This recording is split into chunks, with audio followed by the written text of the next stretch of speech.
Hello, I'm Llewellyn King, the host of CFS Alert. Thank you for joining the broadcast. Today, I have a remarkable guest. She is Dr. Nora Gold, who has written a book, a work of fiction, a novella about chronic fatigue syndrome, myalgic encephalomyelitis. It is a wonderfully readable and enormously compassionate novel about our disease, hopeful, but it doesn't pull any punches either. Dr. Nora Gold. Welcome to the broadcast, Nora. Tell me about yourself and how you came to write a book about ME. Well, first of all, thank you very much for having me here, Llewellyn. I'm delighted to have the chance to talk about this and my book. I am diagnosed as having ME/CFS in the United States, but in Canada I don't, which I find, of course, very interesting and in a way symptomatic of this condition, that it's so ambiguous and so hard to define, and so many different criteria are applied to it in different places. But without repeating, what I'm sure many of your discussants have said in the past, we all know what it's like. You have periods when you're fine, and you have periods when you crash and you're bedridden. And nobody seems to know not only what to do about it, but what caused it. On a practical level, I've figured out more or less what to avoid doing. So I've restricted my life somewhat so that I am fine almost all the time. But I'm not unaware of what I'm not doing. The kind of exercise I like. I love to swim. I can only swim for 5 minutes, 10 minutes maximum, or I'm sick the next day. I used to do 25 laps at a time. So as a writer, there are certain topics I think most writers end up avoiding because they're close to home. And at a certain point, I just decided I want to write about this. I want to, write about my own reality. So it's a book of novellas that just came out on March 1st. It's called In Sickness and in Health. And the flip side is Yom Kippur in a Gym. It's actually a very cute design with each one having a front cover. And In Sickness and in Health is about a woman named Lily who has this condition, doesn't have a label, but that's what she lives with. And it's about the impact on her life, on her marriage, on her career. And it has actually quite a happy ending. Not that she's cured in some phony way, but it also brings up, and I think this is true for many people with a variety of medical conditions, that it brings up other medical issues from her past that she has avoided dealing with, that she doesn't want people to know. She had epilepsy as a child, and because of that stigma, nobody, including her husband, really knows that she did. So I think when you're ill, it opens up all sorts of memories and emotions that are not always accessible when you're just staying busy with everyday life. But I think those have great value. I think those insights and that introspection is extremely valuable. Nora, this is a work of fiction. This is a work of fiction. It's not a memoir, but of course I drew on my own experiences, and some of what's in there is fictional, some is not. Maybe you read us a little bit from the book. I'd be happy to. I'll read to you from the beginning. Sickness is a foreign country. You are lost there. You don't know the language, no matter how many times you visited before. Nothing is familiar. You're alone, but a different kind of alone than usual, because when you're sick, you don't have yourself. Your own body has turned against you. It is your enemy now, and no one can fight and try to destroy their own body, so you are defenseless. Sickness is an alternate reality, its own existential state.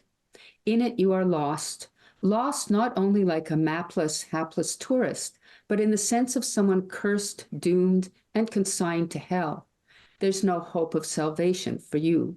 You live when you're ill in an underworld that healthy people don't even know the existence of. So there is no one, not even the most loving Orpheus, who can save you. Once a month, you're struck by a mysterious illness which transforms you from an active, busy, dynamic, productive, energetic, lively, cheerful person to a helpless body on fire, sweating, moaning, its eyes closed, lying in bed waiting passively for the fever to burn itself out. So far, it has every time, and for this you count yourself lucky.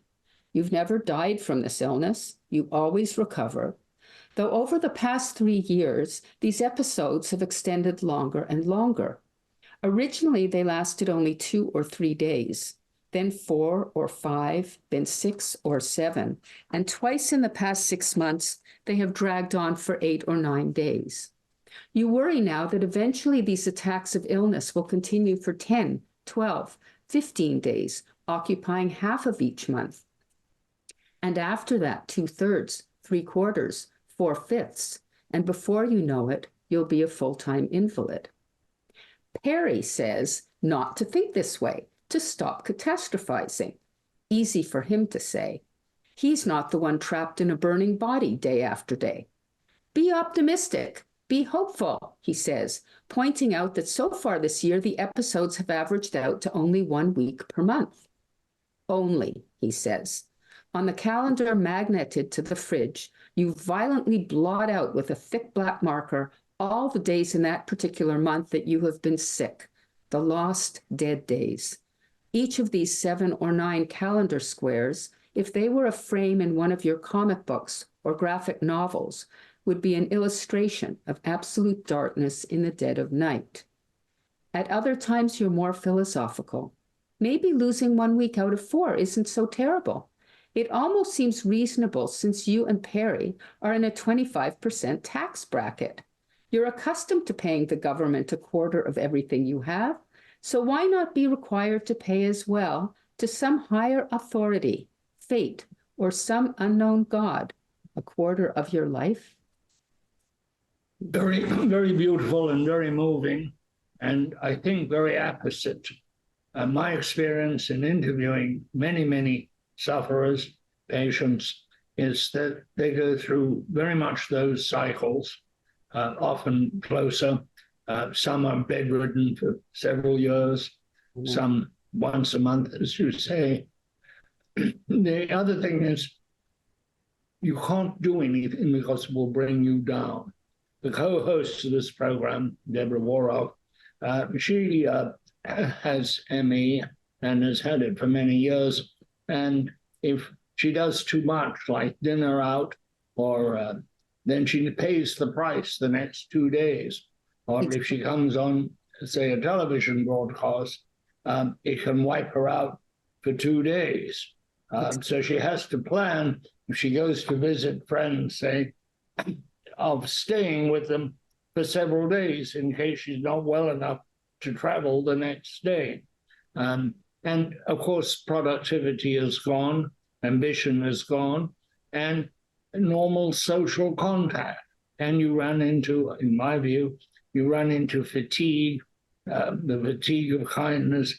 People are very kind if anyone is hurt in the beginning. Are they kind after 5 years, 7 years, 9 years, 20 years? What is your experience? Well, that whole concept of compassion fatigue, it's a very real thing. I think part of the reason that I wrote about this is that to some extent I've hid it as well as I could. And there's that whole phenomenon. What you say is very accurate. You don't want to burn people out, especially when you don't have a clear diagnosis. You know, it's not like you had a heart attack. People know what that is and it's over. It's going to go on, and the demands on them are going to go on and on. So I think I'm not alone in having hidden it pretty well. I mean, most people who know me don't know because by definition, they don't see me when I'm like that. I don't call them up to say whatever. I'm in bed feeling like horrible. And like Lily, Lily in the novella that I wrote, this part is like me in the sense that to some extent one lies in order to protect other people, you think. But of course, you're protecting yourself too from being viewed in a certain way or treated in a certain way. So, when you're sick, someone will call you up and you're so lonely and isolated, even though I have a wonderful husband and family and friends, but I isolate myself when I'm ill. So I'll answer the phone, and they'll say, "How are you?" And I'll go, "Okay." And they ask about them, so I don't have to talk.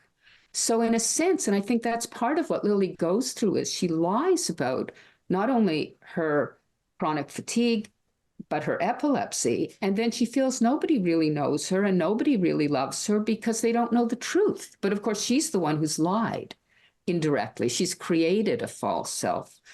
So what interests me out of this, I'm an academic doctor, a PhD. I'm not a medical doctor. So what interests me is really the emotional sequelae and the existential thing that happens to you and the lies you tell or the ways you try to protect yourself and others from compassion fatigue or for being viewed in a pitying way that is damaging to your self-respect or your dignity.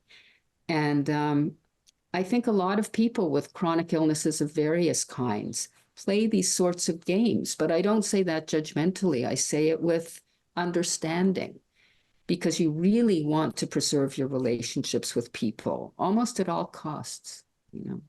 You've had a very full life, a very full academic life, a very full literary life, and a very full life in Jewish life.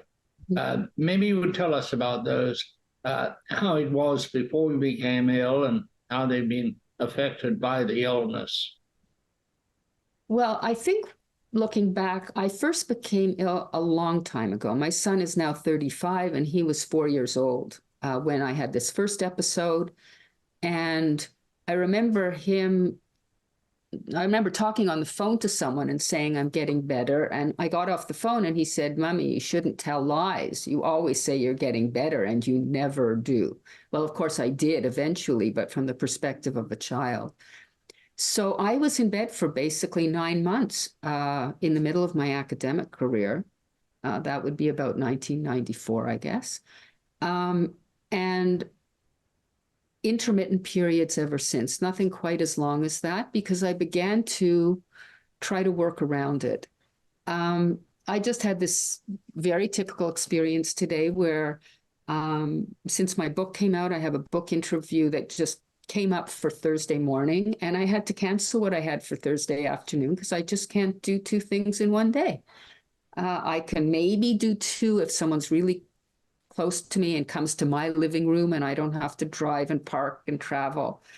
So yeah, it's a new normal, but I've been very active. I've had a very active life. And of course, when you use that tense, I've had, it makes it sound like it's over, and it's not at all over. I have a very active life.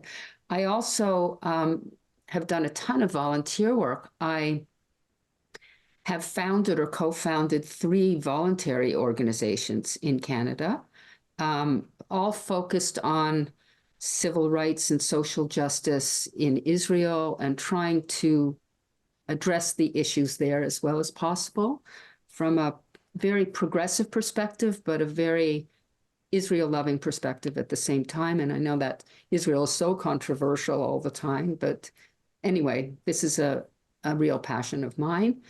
And I also was always juggling 2 careers. I mean, I was doing my academic career and then writing from 1 a.m. till 5 a.m. so that I could, and then get up and go to my academic life. So I think that's definitely part of how I got sick.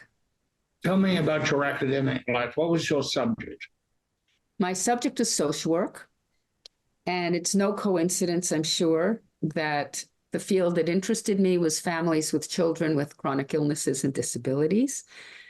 I became an expert insofar as, I had expertise in the area of families that had a child with autism.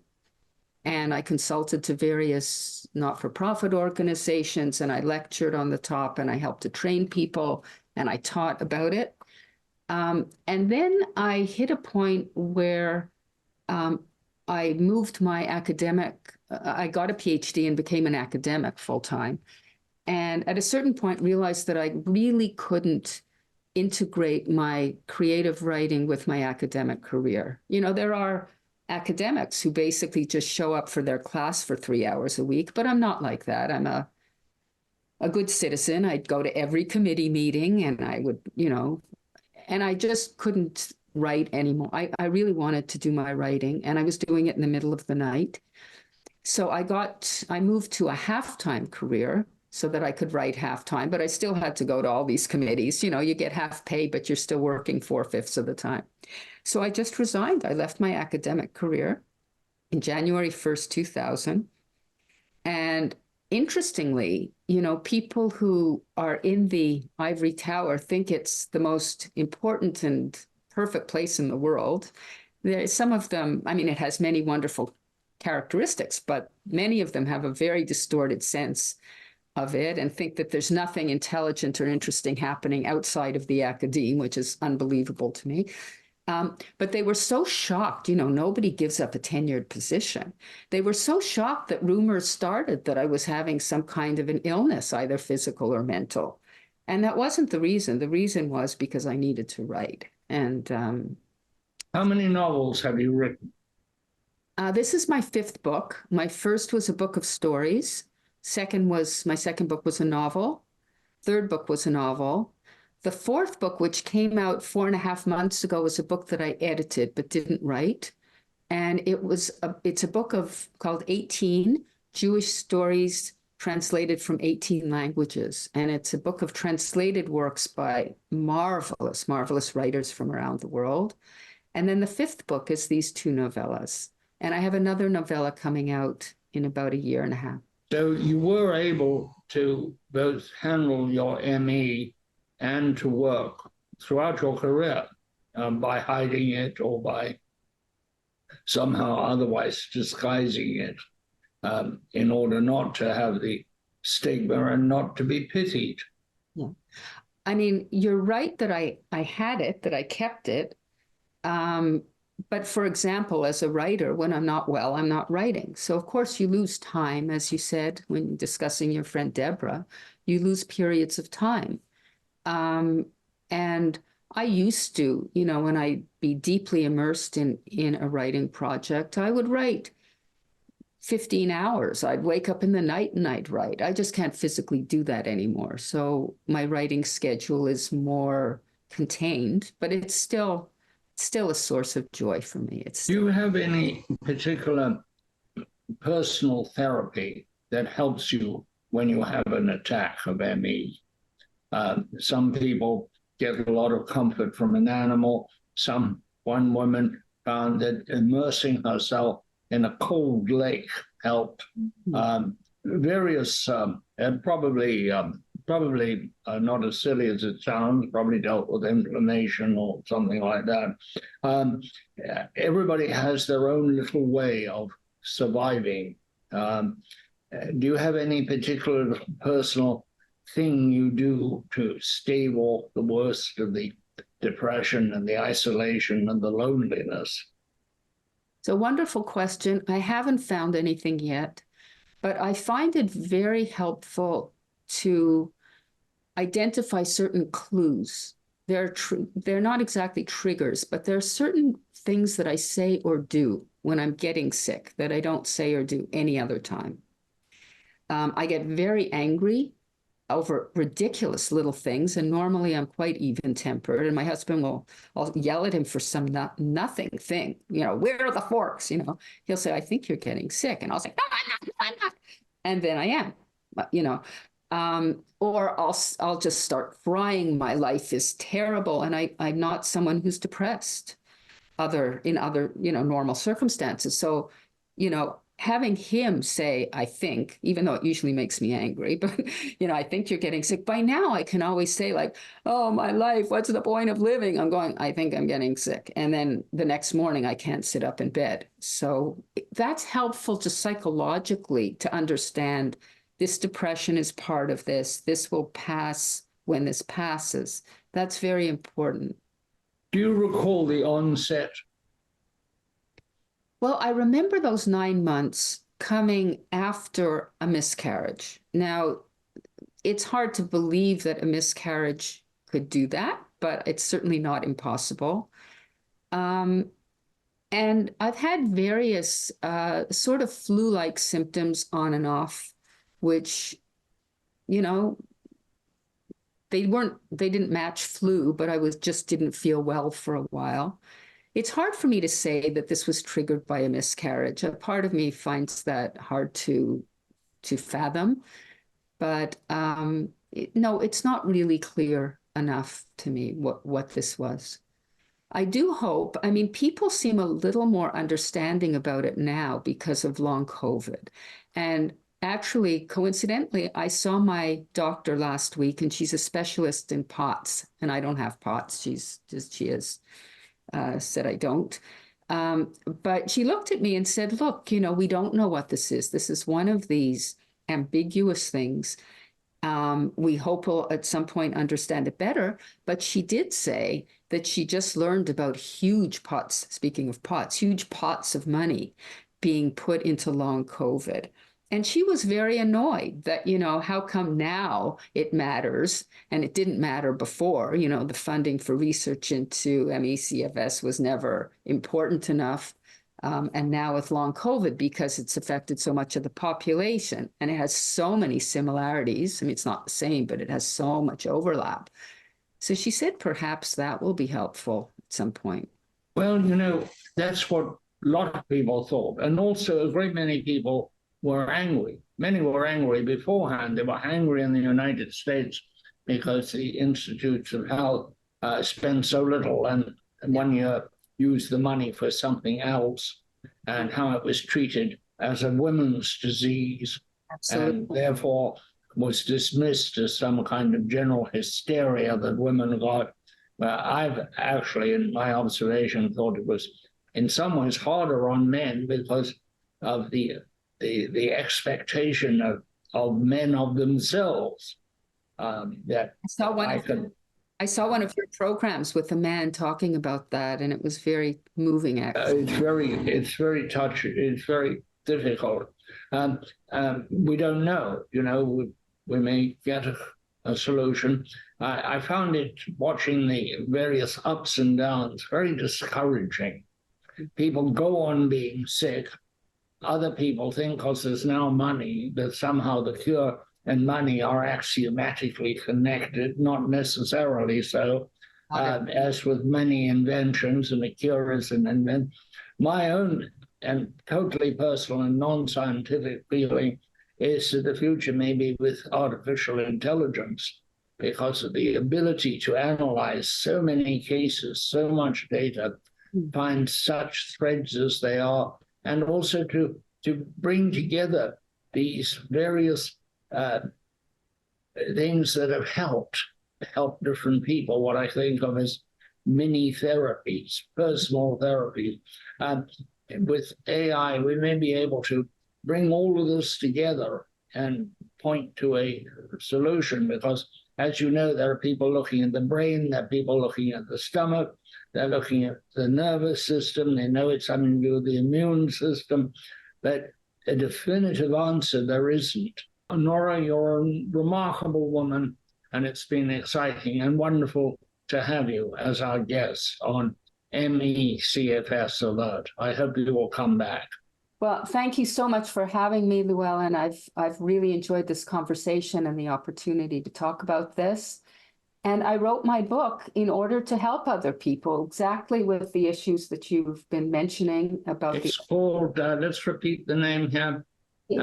In Sickness and in Health. And by Nora Gold. By Nora Gold. And it's available everywhere on Amazon, but bookstores everywhere. And I really hope that it will make people suffering with ME/CFS feel less isolated and less strange.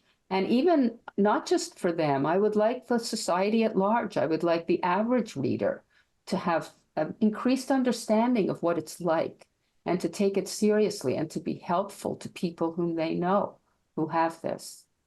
I've always said about ME that its patients are hidden in plain sight. Oh, that's so perfect. That's perfect. It's so true. Nobody knows what they're going through. They seem normal. The women often look extraordinarily good because they've had so much rest. They can have been among groups of patients and they can be quite amazingly beautiful. And in fact, they're quite amazingly sick, which is the tragedy of this disease. Again, Nora Gold, thank you for the work you do. Thank you for writing the book, and thank you for coming on this program. It's an honor and a pleasure to talk to you. I feel the same way. Thank you.